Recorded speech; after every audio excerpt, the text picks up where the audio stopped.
नमस्कार दोस्तों। देखिए, कितनी बड़ी खुशखबरी की बात है कि दिल्ली में बीजेपी सरकार को 100 दिन पूरे हो चुके हैं। विकास लगातार प्रगति पे है दिल्ली का। दूसरी चीज़, मोदी जी को 11 साल हो चुके प्रधानमंत्री बने। आज ही वो तारीख है जब उन्होंने प्रधानमंत्री पद की शपथ ली थी और 11 साल में बहुत विकास हुआ। जल्द ही जो है थर्ड लेवल पे हमारी इकोनॉमी अर्थव्यवस्था जाने वाली है। जिस तरीके से लगातार कह रहे 2028 तक 2047 तक विकसित भारत भी बन जाएगा।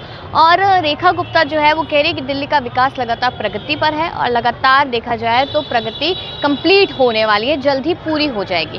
केजरीवाल सरकार ने कोई काम नहीं किया, लेकिन चलिए वो तो बयानबाजी एक दूसरे पर करते रहेंगे। लेकिन वादे, जिस तरीके से रेखा गुप्ता कह रही है कि हमने झुग्गियों के पास सड़कें बनवा दी, ठीक है। दूसरी बात वो कह रही है कि हमने नालियाँ साफ करा दी, ये हमारा काम हो चुका है। लेकिन आपको पता होगा कि सरोजनी नगर मार्केट में किस तरीके से तोड़फोड़ हुआ है। बाटला हाउस में पहले चेतावनी दे दी गई है, जामा मस्जिद की साइड पे चेतावनी दे दी गई है, सदर बाजार को हटाने की बात कर दी गई है। ये विकास हो रहा है दिल्ली में और भी तमाम ऐसे विकास होंगे। लेकिन अगर बीजेपी की बात की जाए, 11 साल की बात की जाए, तो उसमें वादे बहुत अहम और आपको अच्छे से याद होंगे कि उन्होंने कहा था 2 करोड़ रोजगार देंगे। उन्होंने कहा था किसानों की आय डबल हो जाएगी। उन्होंने कहा था कि जो पेट्रोल है, पेट्रोल का दाम बहुत कम हो जाएगा, सिलेंडर का दाम बहुत कम हो जाएगा, दिल्ली में भी 500 रुपये का सिलेंडर मिलेगा। इस तरीके के तमाम उन्होंने वादे किए थे। तो मेरा सवाल इतना है कि इन वादों में से आपको कौन से वादों का फ़ायदा हुआ, और जो दिल्ली के लोग हैं उनसे मैं जानना चाहती हूँ कि दिल्ली में आप लोगों को अभी इन 100 दिनों में विकास दिखा कि नहीं दिखा, और 11 साल में